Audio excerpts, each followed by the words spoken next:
नमस्कार। चलिए आज पौधों की एक ऐसी दुनिया में चलते हैं जो सच में हैरान कर देने वाली है। मतलब कुछ ऐसी बातें जानेंगे जो शायद हमने कभी सोची भी नहीं होंगी। हाँ, ज्यादातर लोगों को तो यही लगता है ना। पर क्या हो अगर मैं कहूं कि ये तो पूरी कहानी का बस एक छोटा सा हिस्सा है। आज हम इसी सोच को बदलने वाले हैं। जरा इस पौधे को देखिए, ये शांत नहीं है, ये तो इंतजार कर रहा है। आज हम इसके और इसके जैसे कई और पौधों के राज खोलने वाले हैं। तो सबसे पहले उन पौधों से शुरू करते हैं जो हमारी जिंदगी, हमारी संस्कृति और हमारी सेहत के लिए बेहद जरूरी हैं। ये देखिए, विशाल पीपल का पेड़। ये सिर्फ एक पेड़ नहीं है, भारत में तो इसे जीवन देने वाले के रूप में देखा जाता है। इसका ये विशाल आकार ही इसकी अहमियत बताता है। तो पीपल इतना खास क्यों है? देखिए, सबसे बड़ी बात तो ये है कि ये दिन रात मतलब 24 घंटे ऑक्सीजन देता है और इसे बोधि वृक्ष भी कहते हैं। क्यों?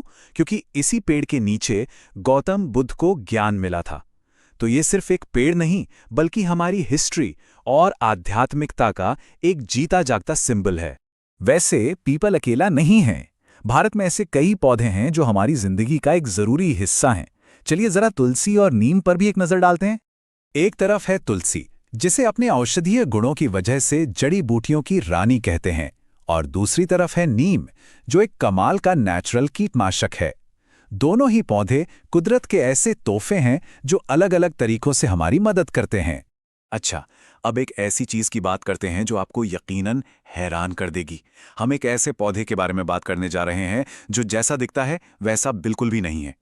ये है केले का पौधा। लंबा है, बड़ा है और देखने में बिल्कुल एक पेड़ जैसा लगता है। लेकिन क्या ये सच में एक पेड़ है? क्या लगता है? सोचिए, पेड़ की परिभाषा क्या होती है? उसका तना लकड़ी का और मजबूत होता है ना? चलिए देखते हैं। देखिए, साइंस के हिसाब से शाक या जड़ी बूटी वो पौधा होता है जिसका तना लकड़ी जैसा कठोर नहीं बल्कि कमजोर और हरा होता है। और केले के पौधे का तना बिल्कुल ऐसा ही होता है। तो ये रहा वो चौंकाने वाला सच। केला असल में कोई पेड़ है ही नहीं, ये दुनिया की सबसे बड़ी जड़ी बूटी है ना? कमाल की बात, प्रकृति भी क्या क्या खेल दिखाती है। और अब हम पौधों की दुनिया के सबसे ड्रामेटिक और रहस्यमय हिस्से में जा रहे हैं। तैयार हो जाइए उन पौधों से मिलने के लिए जो शिकार करते हैं। याद है वो पौधा जो हमने एकदम शुरू में देखा था?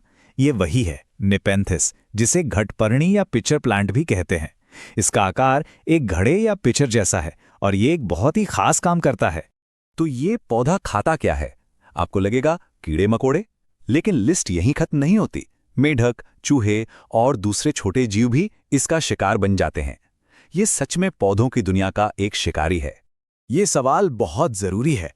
हम सब ने पढ़ा है कि पौधे तो अपना खाना फोटोसिंथेसिस से बनाते हैं, तो फिर इन्हें शिकार करने की क्या जरूरत आन पड़ी? तो होता यह है कि पौधा फोटोसिंथेसिस से अपना खाना तो बना लेता है, मतलब एनर्जी तो मिल जाती है, लेकिन उसे बढ़ने के लिए नाइट्रोजन जैसे न्यूट्रिएंट्स की भी जरूरत होती है। और ये जिस मिट्टी में उगता है वहां नाइट्रोजन की होती है कमी।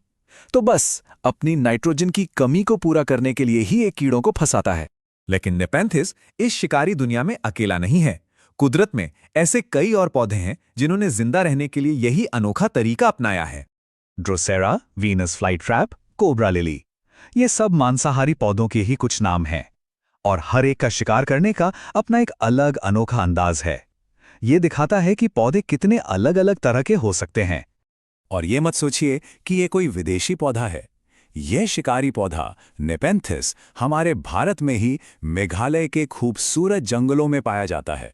तो हमने कहां से शुरू किया था? जीवन देने वाले पीपल से, फिर विशाल जड़ी बूटी केले तक गए और आखिर में शिकारी नेपेंथिस से मिले।